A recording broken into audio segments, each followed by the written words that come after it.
terra gloriosa, pedra construir um novo dia, milhões de braços, uma só força, ó pátria amada, vamos vencer.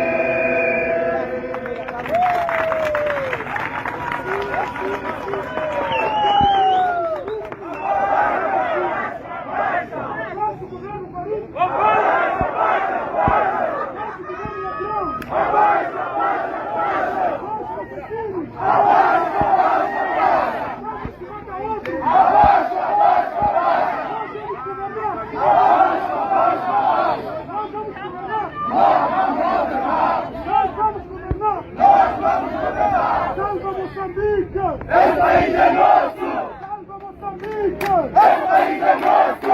Salva Moçambique! Esse país é nosso! Salva Moçambique! Esse país é nosso! Salva Moçambique! Esse país é nosso! Salva Moçambique! Esse país é nosso! Salva Moçambique!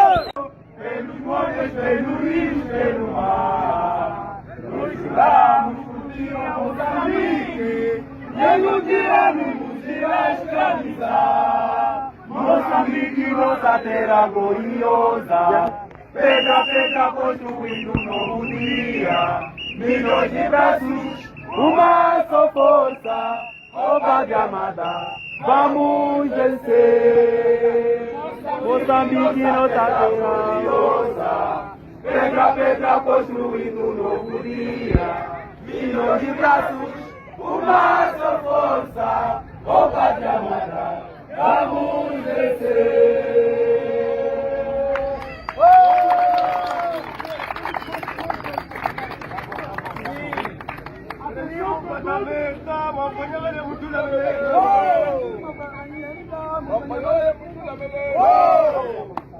Atenção para toda disciplina escolar! A memória de África e do mundo, para a guerra descansaram a lutar. Moçambique, o seu nome é liberdade, o seu desejo para sempre brilhará. Moçambique, nossa terra gloriosa, pedra construindo um novo dia, milhões de braços, uma só força.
Salve Moçambique!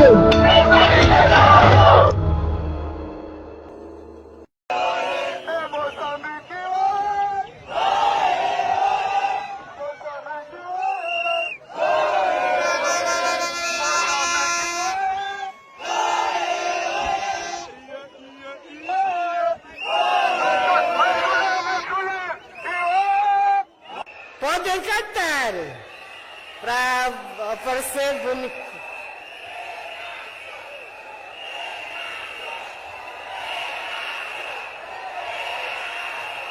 A turma acadêmica vai também cantar. Precisam dos microfones.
Povo do poder! Povo do poder! Povo do poder! Salve Moçambique! Esse país é nosso! Salve Moçambique!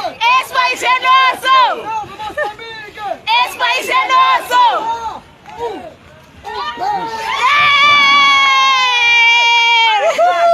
Já não há nada! Um beijo! Milhões de braços, uma só força, ó pátria amada, vamos vencer.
Já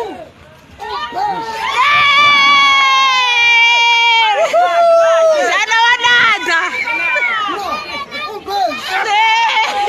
Construindo um novo dia, milhões de braços, uma só força, ó pátria amada, vamos vencer.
Ficar aqui.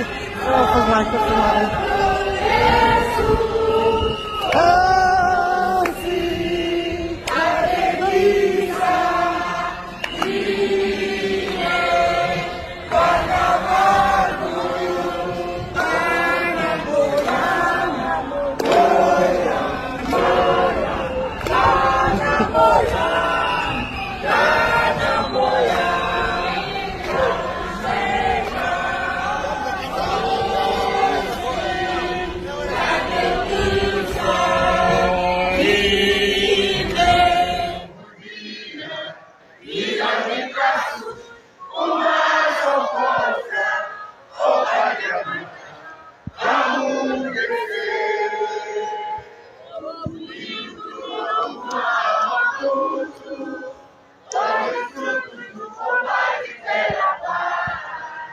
Esse sonho jurado na bandeira e vai lavrando na certeza do amanhã.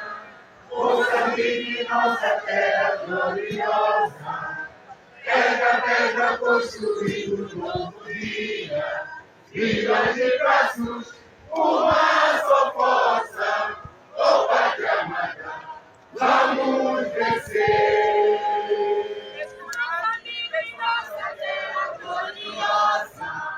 Pedra, pedra, construindo um novo dia. Milhões de braços, uma só força, ó pátria amada, vamos vencer. Vamos pessoas, pelos mares, pelos rios, pelo mar. Nós juramos por ti, ó Moçambique, e nos livrar, nos irá escravizar. Moçambique, nossa terra gloriosa, pedra a pedra construindo um novo dia. Milhões de passos, uma só força, ó pátria amada, vamos vencer. Construindo um novo dia, milhões de braços, uma só força, ó pátria amada, vamos vencer. Ouvindo uma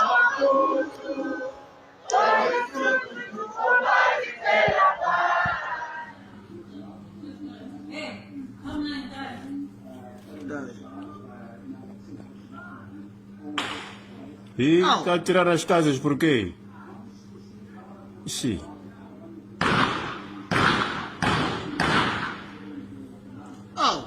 Para tirar as casas. Filha, nessa casa aqui. Pô, direto para casa.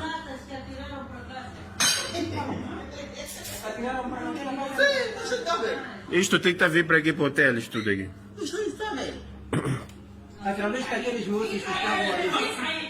Tá a sentir? Acontecer agora, comboio a mandarem parar na cidade de Nampula, no mercado Arresta. A população é mais forte. O comboio parou de carvão mineral. Exatamente nesse momento, como estamos a dizer, na cidade de Nampula, no mercado grosseiro do Arresta. Uma enorme agitação. Não há permissão de passagem do comboio de carvão mineral. População no poder.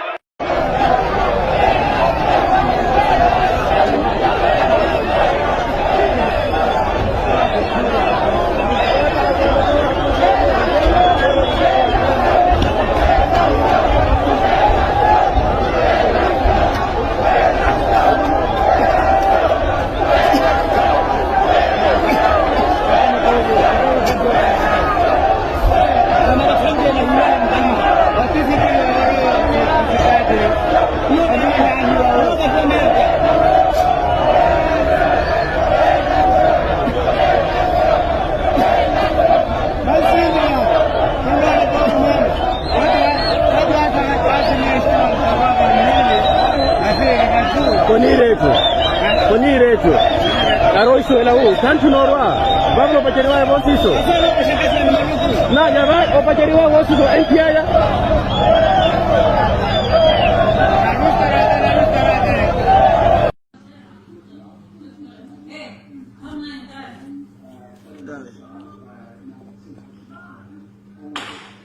E está a tirar as casas por quê? Ixi.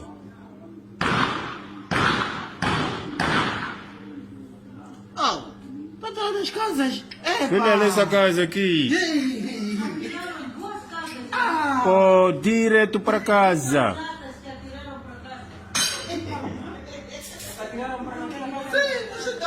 Isto tem que estar vir para aqui para o hotel, isto tudo aqui.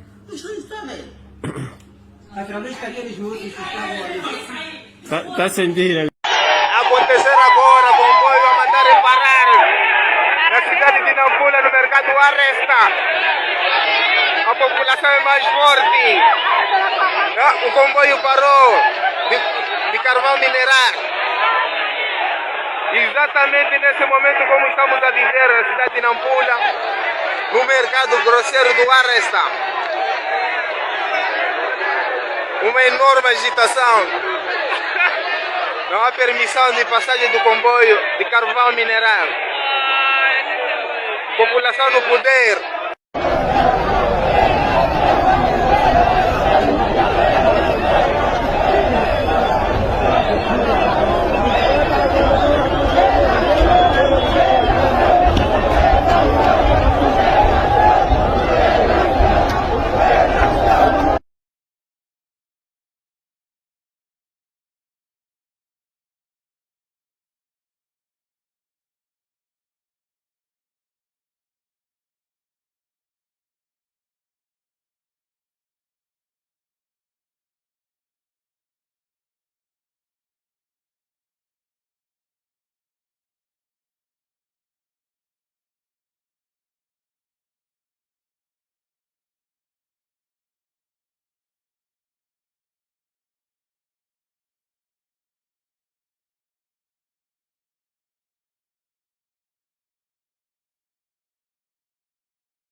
Ok, moçambicanos, moçambicanas, meus irmãos, minhas irmãs, minhas mães, meus pais. É o seguinte, hoje, conforme prometido, dia 1 de dezembro, vamos ter uma live extremamente interessante. E esta live tem a ver com o quê? Tem a ver com a explicação detalhada do recurso que o Podemos e Venâncio Mondlane apresentaram ao Conselho Constitucional. Vocês vão perceber em detalhes por que razão é que nós estamos a dizer que ganhamos de forma esmagadora e convincente estas eleições. Vão perceber por que estamos nos manifestando em todo o país, em todos os bairros e em todas as províncias. É para já. Daqui a pouco você vai ver tudo isto que vai ficar maravilhado. Muito bem. Um forte abraço. Um beijo e... Boa noite, família VEM7. Boa noite, família Podemos. Boa noite, resto do mundo. Boa noite, todos aqueles que estão interessados em saber das informações relacionadas com toda esta crise pós-eleitoral vivida aqui em Moçambique. Meu nome é Diniz Tivane, eu estou aqui no prosseguimento da live que o engenheiro Venâncio deu, onde prometemos aparecer com alguns dados, a um nível de detalhe, sobre aquilo que foi a nossa incursão de contencioso junto ao Conselho Constitucional. Há de estar alertas de que, penso que foi a dia 24 do mês transato, que a CNE divulgou os resultados da centralização nacional. Portanto, são os resultados definitivos ao nível desta instância que é a CNE. E conforme a lei que nos assiste, nós não ficamos conformados com os resultados divulgados pela CNE e promovemos um protesto. Esta é a forma legal que o Instituto Jurídico Moçambicano permite aos partidos políticos que, não estando partidos políticos ou candidatos presidenciais, não estando satisfeitos ou conformados com o resultado expresso pela CNE, podem efetivamente recorrer. Então, disto é que nasce o nosso recurso de contencioso, que entrou no Conselho Constitucional 3 dias depois da divulgação dos dados da CNE. Isto foi num domingo, o dia em que nós apresentamos os tais 300 quilos de documentos, que muita gente não percebe porque é que são 300 quilos de documentos, eventualmente até sejam mais, e contam vi ali uma brincadeira de um dos meus amigos internautas a contestarem o número de quilos. Mas, basicamente, este recurso teve como estrutura 3 partes principais. E é com base nisso que eu vou aqui fazer a apresentação desse mesmo recurso. A primeira parte foi das questões preliminares, que é uma discussão de foro de direito, principalmente por causa das últimas jurisprudências que o Conselho Constitucional lançou. E há uma série de acontecimentos ao nível deste processo eleitoral, do qual, a este nível, que é o nível de recurso do contencioso, portanto, junto ao Conselho Constitucional, que pretendíamos protestar, que estamos a protestar a este nível, mas que era necessário dialogar com o Conselho Constitucional sobre que mancha, não é, de normas haveríamos de colocar como aquelas que usaremos para subsunção, né, em direito. Por exemplo, a questão da irregularidade absolutamente invalidante. Esta é uma novidade que nós tivemos, mas, como bem sabem, o Conselho Constitucional, por ser um órgão colegial, ao nível em que tem, as suas decisões, elas transformam-se em jurisprudência. Então, queríamos chamar a atenção ao Conselho Constitucional sobre determinadas irregularidades que efetivamente aconteceram num raio de tempo acima daquele que outrora poderia ser considerado protestar desta altura pudesse ser considerado intempestivo, mas que fomos buscar esta figura, não é, da irregularidade absolutamente invalidante, porque o Conselho Constitucional, por exemplo, disse que a questão da aquisição progressiva dos atos, ela não é absoluta. Portanto, questões ligadas por exemplo, ao recenseamento, quando elas levantadas fora do período, elas já não podem ser atendidas porque esgotou esse período de protesto. Entretanto, veio a novidade, foi assim que a CAD foi chumbada, que ainda que tenha esgotado o tempo, se efetivamente acontecer uma irregularidade absolutamente invalidante, não é? Que gera, que depois é protestado em função do artigo 286 do Código Civil, ela pode ser trazida, ainda que seja fora desse período de reclamação. Portanto, são estas pequenas questões que nós quisemos discutir com o Conselho Constitucional a priori. A outra, por exemplo, tem a ver com a diferença da forma como o Conselho Constitucional deve tratar os recursos. Primeiro é apreciar os recursos do ponto de vista das reclamações de recursos, sim, é a linha D, do número 2 do 243 da Constituição da República, e depois disto é que pode passar para a fase de validação e proclamação de resultados. E fomos dissecar um pouco o que é que significa apreciar os recursos, fomos dissecar também um pouco sobre aquilo que entendemos como validação e proclamação. Portanto, esta é a primeira parte do nosso recurso, eventualmente não é muito interessante.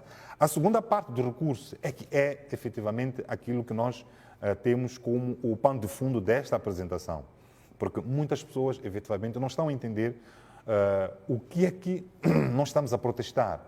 Esta questão da fraude é verdadeira ou não?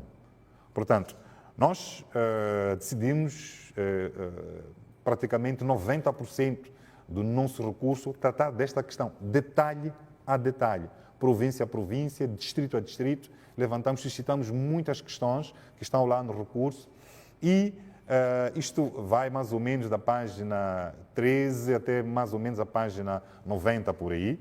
E as últimas páginas, que é a terceira parte do nosso recurso, ele trata do nosso apuramento. Por quê?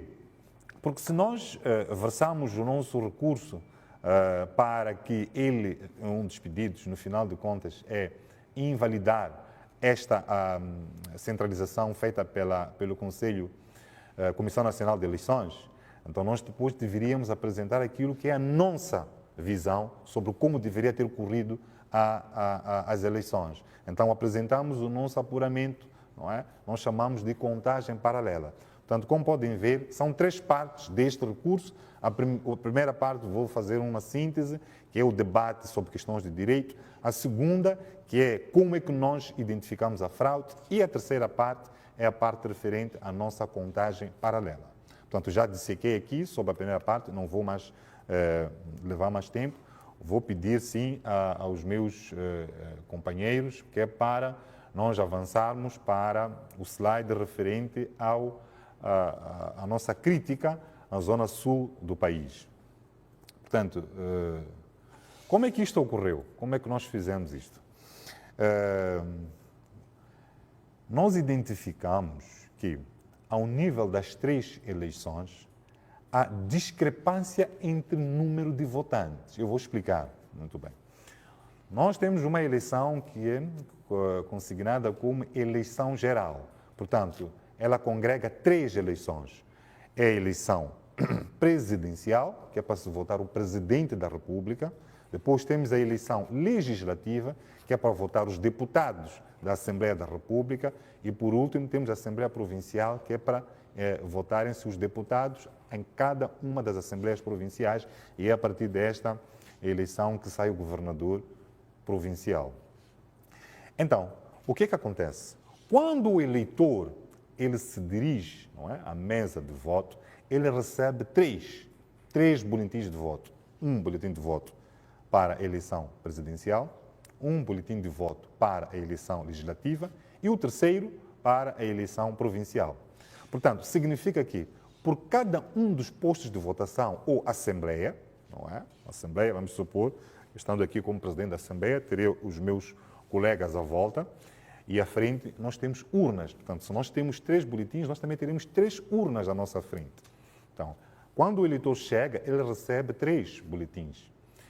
Então, ele vai decidir quem vai votar para a eleição presidencial, depois qual é a formação partidária para a eleição da Assembleia da República e provincial.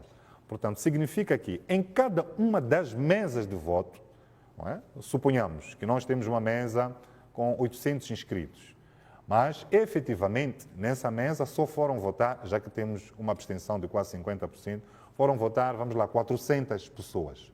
Significa que quando começar o processo de contagem, em cada uma, não é? Por hipótese, em cada uma das urnas vão sair de lá 400 votos, em cada uma delas, sem dizer em cada uma delas para que candidato ou para que informação partidária se votou. Então, isto é que seria uma situação normal, não é? Portanto, era muito mais fácil de perceber, em função do número de abstenções, não é? O nível de abstenção, desculpa, aquilo que foi a diferença entre o número de inscritos e o número de votantes. Portanto, o que aconteceu, afinal de contas? Aconteceu que, diante daquilo que a CNE apresentou, os votos começaram a fermentar. Aconteceu que, em cada uma das urnas, não é? Aparecem resultados completamente diferentes. Então, ao invés de aparecerem 400 votos na urna presidencial, apareceram 600, apareceram 800, apareceram 1000 até, não é? Então, isso significa que a tese da CNE é de que os votos, quando eles colocados na urna, eles germinam, fermentam, não é? É como se os votos lá casassem e fizessem filhos. É como se os votos depois quisessem formassem famílias. Então, que das 7 ou 8 em que a mesa é aberta, até as 18 em que termina, votando 400 pessoas, poderiam aparecer 800 votos. É como se os votos fizessem filhos. Portanto, é isto que nós estamos aqui a dizer. Portanto, o enchimento de urnas foi, evidentemente, uma realidade. Podem ter já percebido, por exemplo, a partir da eleição presidencial, desculpa, a partir dos dados que nós trazemos aí para a Zona Sul, já devem ter percebido que, por exemplo, na cidade de Maputo, nós tivemos aqui 397 votos. Este é um número que, aparentemente, é pequeno e pode não gerar preocupação. E isto eu quero chamar a atenção, de que não é nada disso. Quando nós, isto não tem aí convosco, eu é que tenho aqui estes dados, quando nós fazemos uma apreciação em cada um dos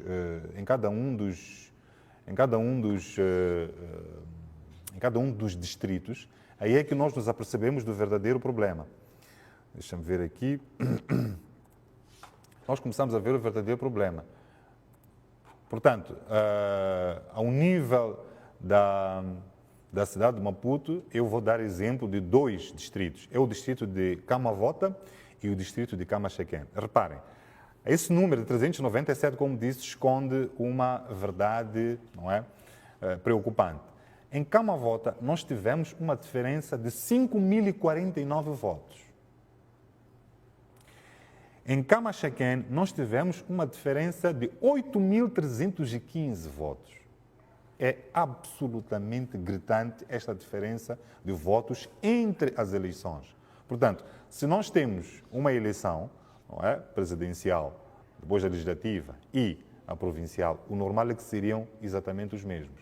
Nós, quando vamos para a província de Maputo, nós temos uma diferença de 31.291. 31.291, penso que é o número que está a sair aí no vosso ecrã. Aliás, ia pedir aqui aos internautas para usarem a câmera inteira, que é para poderem apreciar melhor, não é? Portanto, o celular, ao invés de estar nesta posição, ele vai ficar na posição horizontal. É a forma que vocês podem ter.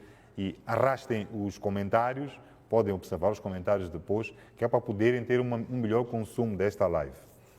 Depois, ainda aqui ao nível da província de Maputo, não é? Somatola teve uma diferença de 5.206 votos.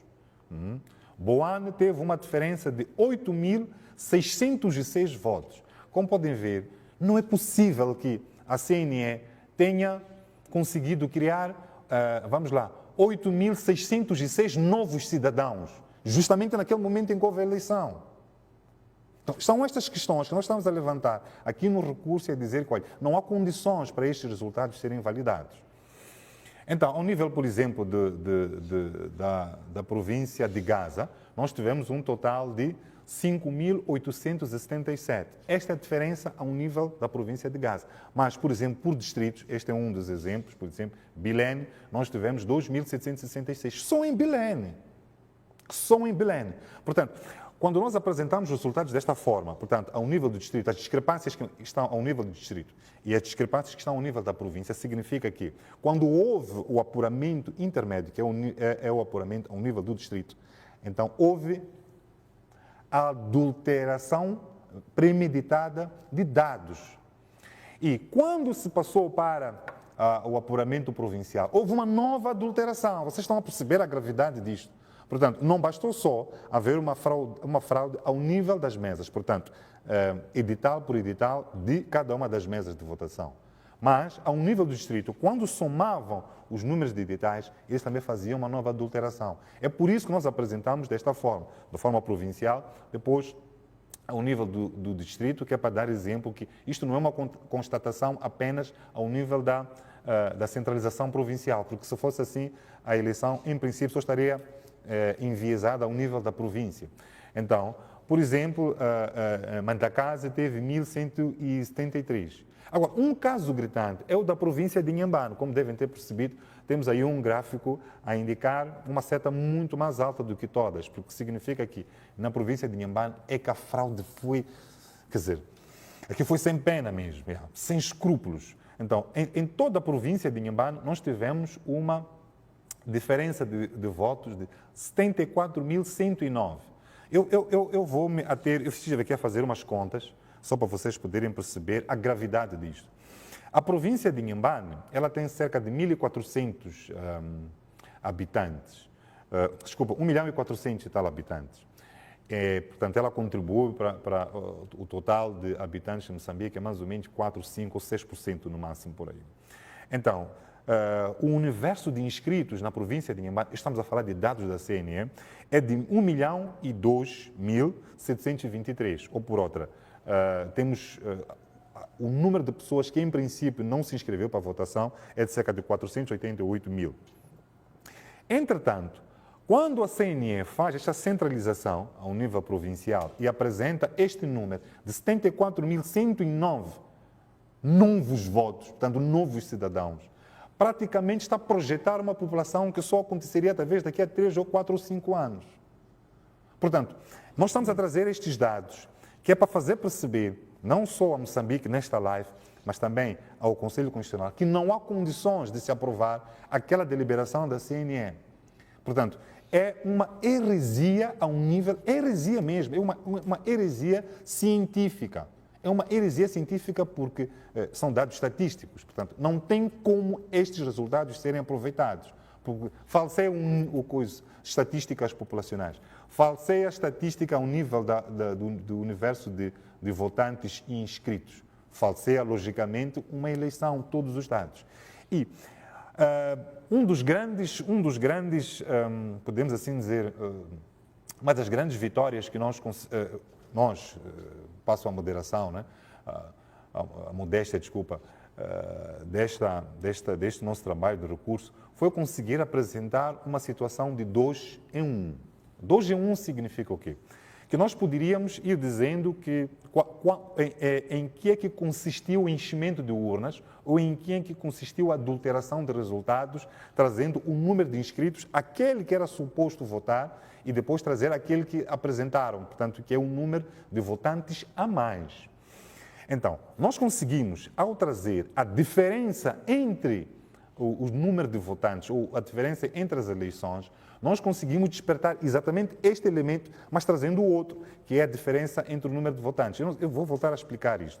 Nós não nos ocupamos de dizer, por exemplo, na província de Inhambane, não é? Quantos estão inscritos e quantos votaram, e depois quantos é que efetivamente a CNE, juntamente com a Frelimo, trouxe como votantes. O que nós trouxemos foi a diferença entre as eleições. Então, significa que se há 74.109 eleitores de diferença entre as eleições, logicamente que houve enchimento de urnas. Não é necessário dizer isto, é aquilo que se diz, é a informação que está oculta ou é a informação lida ao contrário senso. Portanto, nós conseguimos aqui trazer 2 em 1. Eu vou passar agora para a verificação ao nível da zona centro. Portanto, estamos a falar de Manica, Sofala, Tete e Zambésia. Devem ter se apercebido aí. Em Manica nós tivemos 1.120, não é? Como podem ver, toda, mas a quem vai olhar para Manica e dizer, olha, 1.120 não é um número tão expressivo, tendo em conta o nível populacional. É sim, porque isto já é o apuramento provincial. Ao nível dos distritos, nós também voltamos a ter aquela situação que tivemos em Maputo, eu já expliquei, 8.000 e tal, 5.000. Então, ao nível dos distritos, isto é preocupante, porque significa que o roubo foi tão alto, tão desorganizado que eles nem conseguiram conciliar. Portanto, este enchimento de urnas poderia efetivamente ser, podemos assim dizer, disfarçado se depois, ao nível do apuramento provincial, os dados tivessem sido harmonizados. Ou por outra, os dados da eleição provincial, legislativa e provincial, eles ficassem iguais. Aí ia-se ocultar, enquanto que, ao nível dos distritos, havia esses empolamentos. Portanto, ao nível da província de Sofala, nós tivemos 5.499, não é, de diferença. Depois, em Tete, 10.335, não é? E por último, Zambésia. Zambésia é um caso também quase idêntico ao de Inhambane, não é? Em que tivemos ali uma fraude nunca vista. São 55.013 votantes de diferença. Então, imaginem que nós tivéssemos até feito um outro sistema, que é fazer o cumulativo. Portanto, seria quantos a mais estiveram, não é? Numa eleição, depois noutra e por aí em diante. Nós teríamos já um cumulativo, né? Mas não fizemos isso. Então, ainda íamos apresentar um resultado bastante mais preocupante. Portanto, esta é que é a apreciação ao nível destes distritos, destas províncias, desculpa, mas nós, por exemplo, quando olhamos, por exemplo, para Dondo, estou a falar de Sofala, nós tivemos 1.969, Nhamatanda, nós tivemos 1.603, a cidade da Beira, por exemplo, teve 1.993 votantes a mais. Como podem ver, quando nós vamos para distrito a distrito, a coisa já começa a tomar uma proporção preocupante. Não é? Portanto, vamos agora partir para esta discrepância ao nível da Zona Norte. Portanto, Zona Norte, estamos a dizer que são as províncias de Nampula, Niassa e Cabo Delgado. Portanto, Nampula, nós tivemos 5.428 de discrepância. Nós tivemos em Niassa 3.182 e, por último, em Cabo Delgado tivemos 2.799. Não é? Portanto, significa que a fraude, não conseguiram conciliar a fraude. Portanto, a fraude foi feita ao nível da mesa, depois foi feita ao nível do apuramento distrital e não conseguiram conciliar. Daí, despertou-nos a atenção estes números, porque depois, quando começamos a fazer o contraste ao nível dos distritos, percebemos números bastante preocupantes. Não é? Portanto, por exemplo, Mocuba, nós tivemos, e estamos a falar de coisa, Mocuba, Zambésia, estou a voltar para a zona centro, 6.054 votos, não é? Portanto, isto é preocupante, não é? Então, mas, por exemplo, na Cala Porto tivemos 896, por aí em diante. Então, Quamba, por exemplo, nós tivemos, Ribau, aliás, nós tivemos 5.669. Mecanhelas, o distrito onde houve aquele massacre, nós tivemos 2.238. Isto é preocupante, não é? Então, estes dados não podem efetivamente passar despercebidos ao nível do Conselho Constitucional, porque a aceitar esta heresia científica, a aceitar-se este insulto, não é? A nossa inteligência, não é? Seria o mesmo que aceitar que a população moçambicana que hoje votou, em princípio, é aquela que só existiria daqui, por exemplo, a 5 ou 6 anos. Portanto, nós aqui apresentamos esses dados, Mas estas discrepâncias também, como podem ver, se não houve conciliação entre as províncias, a discrepância também foi ao nível do apuramento geral e depois ao nível do apuramento global, porque a nossa eleição também não ocorreu só ao nível de Moçambique, mas aconteceu também na diáspora. Nós não vamos levar muito tempo. O que nós estamos aqui a fazer é para, como dissemos, é para dar continuidade à live do engenheiro, trazendo estes dados e convidar. Este recurso, meus caros, é um recurso que está disponível. Nós vamos continuar a ter este trabalho de nos abrirmos à crítica, de nos abrirmos ao diálogo, de nos abrirmos a este casamento, podemos assim dizer, com o povo moçambicano, que é para nós explicarmos o que nós andamos a fazer. Os outros, não sei porquê, as outras formações, não sei porquê, não partilham os seus documentos, não partilham os seus recursos, não partilham a forma como trabalharam. Nós vamos continuar, a equipe de VM7, a equipe Podemos, vai continuar a trazer esta transparência total. Alguém tem uma fonte diferente de cálculos, pode também apresentar. Portanto, feito isto, não é? E mostrado que não é possível admitir-se estes resultados, nós então vamos partir para a última parte do nosso recurso. É a parte referente ao nosso apuramento. Nós não poderíamos, de maneira nenhuma, criticar, portanto, fazer este protesto, impugnar a deliberação 105 da CNE, se depois nós não trouxéssemos aquilo que é a nossa avaliação.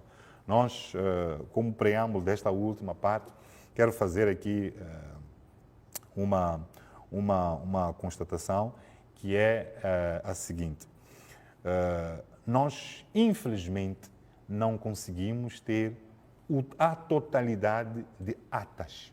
Portanto, não tivemos 100% de atas. As razões são as seguintes.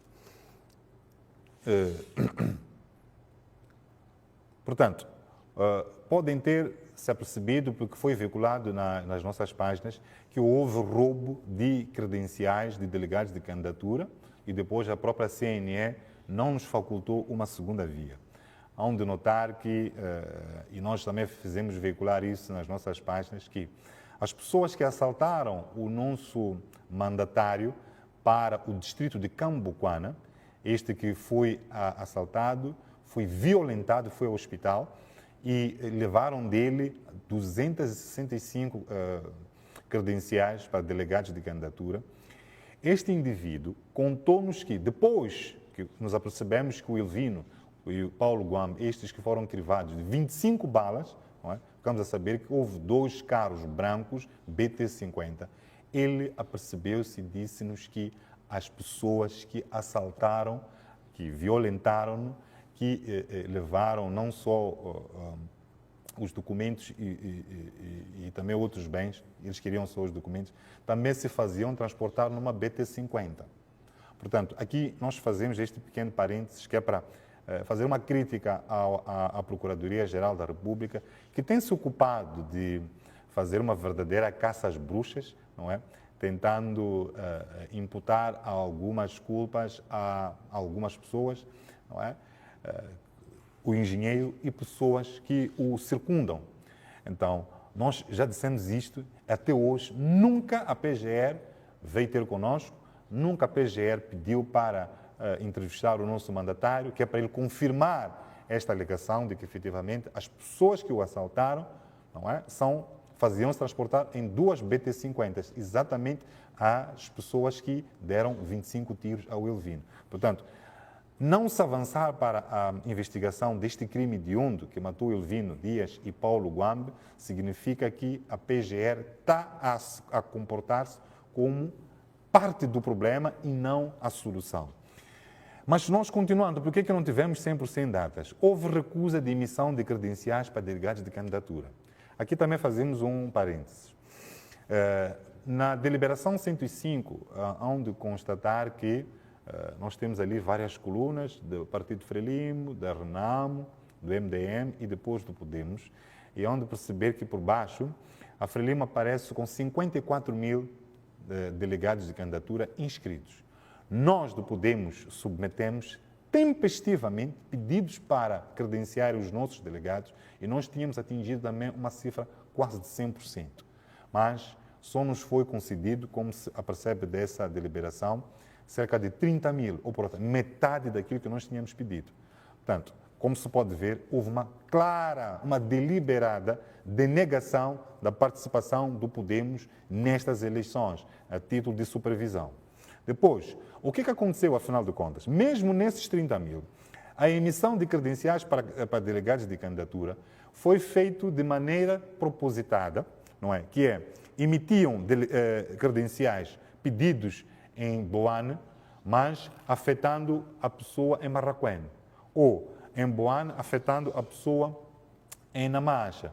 Podem perceber, ou de Boane afetando a pessoa num ponto, por exemplo, da zona do Costa Sol, no centro da cidade de Maputo. Ou, portanto, houve uma ação deliberada de provocar uma demora dos nossos delegados de candidatura, não é? Porque só nos deram muitas dessas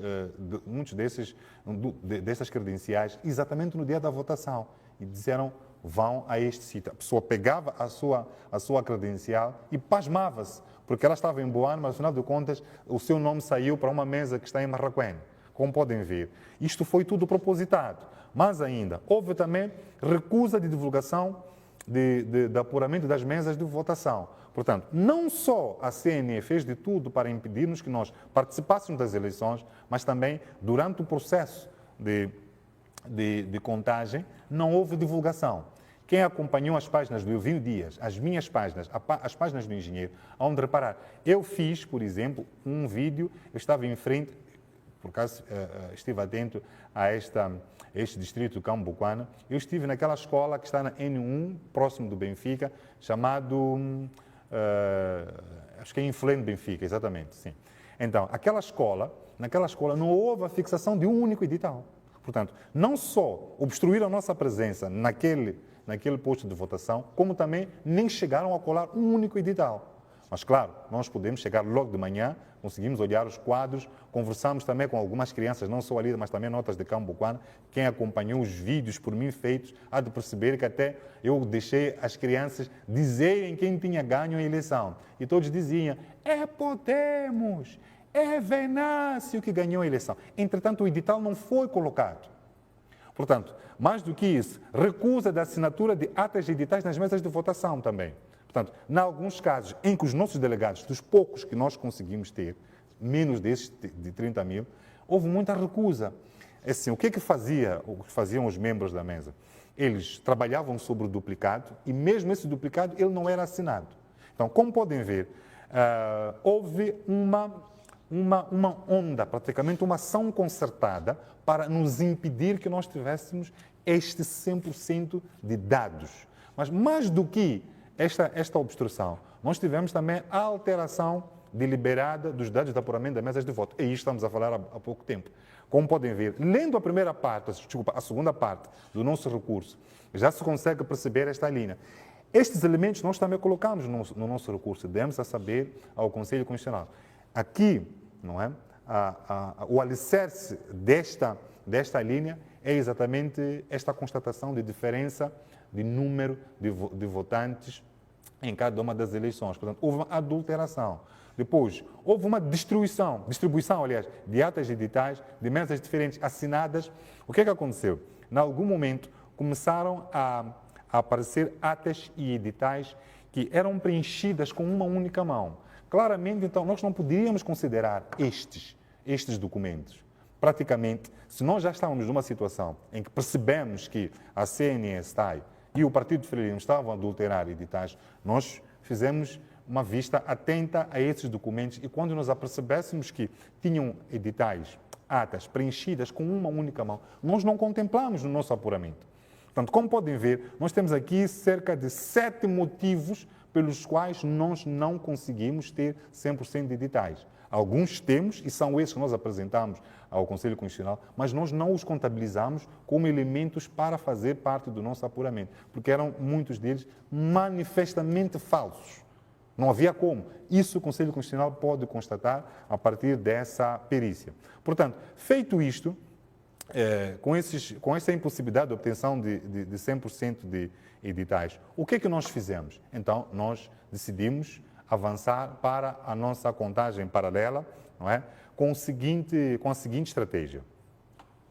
Nós trabalhamos com a eleição presidencial, primeiro. Por que trabalhamos com a eleição presidencial? É que a eleição presidencial, ela permite que, fomos felizes nessa questão, permite que nós conseguíssemos resumir, não é? Resumir a eleição presidencial e a eleição legislativa. Porque, vejamos, Venâncio Mondlane é suportado pelo Podemos, Daniel Chapo suportado pela Frelimo, Lutero Simango suportado pelo MDM, o Sufo Mato suportado pela Renam. Portanto, se nós atacássemos a eleição presidencial, subsume-se que estaríamos também a atacar a eleição legislativa, porque também partimos deste pressuposto de que aquele voto que, em princípio, é depositado para a eleição presidencial, não é? É também um voto que vai cair para a eleição legislativa, sem com isso estar a dizer que vai para isto ou para aquilo. Não, mas estamos a dizer que, atacando a eleição presidencial, nós conseguimos ter um universo de eleitores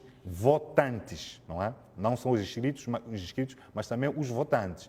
E isso permitiu também fazer o quê? Permitiu fazer com que nós, porque nós temos aqui uma eleição com cerca de 35 partidos. Então, se nós conseguimos resumir a eleição presidencial e a eleição legislativa para estes 4 partidos, então, a partir do método de Hont, nós podemos saber se o restante grupo de votos é suficiente para desencadear o benefício de um mandato. Esta que era a primeira resposta que nós precisávamos ter. Portanto, ao fazermos a eleição presidencial, nós conseguimos passar para a eleição legislativa e, em função destes coeficientes do método de Hont, nós percebemos que todos os outros partidos, mesmo, aliás, separados ou alguns juntos por províncias, eles não conseguiam alcançar um único mandato. Então, como podem ver, conseguimos então ser felizes e transportar, não é, alguns dados, pelo menos dos eleitores inscritos para a eleição legislativa. Então, foi esta a primeira base. Portanto, aqui já conseguem perceber porque é que nós começamos com a eleição presidencial, depois a eleição legislativa. Mas, continuamos com esta questão. Se nós não tínhamos 100% de atas, 100% de editais, como é que nós conseguimos, então, apresentar um resultado que dá vitória ao engenheiro Venâncio com 53,30 e ao Partido Podemos com 138 assentos? É simples. Esta eleição, como já podem ter se apercebido, ela foi verdadeiramente sabotada. O intuito deste sabotador era fazer com que ele se beneficiasse da adulteração premeditada destes documentos. Mas, em caso de a sua intenção se ver frustrada, ele pretendia que, efetivamente, todos os outros não conseguissem obter elementos suficientes para fazerem protestos. Perceberam? Portanto, a esta altura, nós poderíamos aparecer e dizer nós estamos em condições de apresentar uma proposta de veredito. Eu me lembro aqui do meu amigo Edson Cortés, que fez uma entrevista onde explicou como é que esta adulteração premeditada de documentos aconteceu. Vocês podem ver também o relatório da Comissão de Observação da União Europeia, em que os dados eram colocados no quadro, por aí em diante, mas na altura de se lavrarem os editais e as atas, os MMVs ficavam ali a fingir ocupação, iam de um lado para o outro, até que eles desistiram. No dia seguinte, quando estas pessoas, como o caso do Edson Cortés contou, quando voltou para o mesmo sítio, não é? Percebeu-se que isto foi em Murupula. Ele contou um caso de Murupula, é um distrito de Nampula. Eu estive lá, por acaso, antes das eleições, conheço o distrito muito bem. E ele disse que, efetivamente, quando ele saiu, antes dele sair, aliás, o resultado, fechado a contagem, dava vitória ao engenheiro Venâncio e ao Partido Podemos. Entretanto, no dia seguinte, o resultado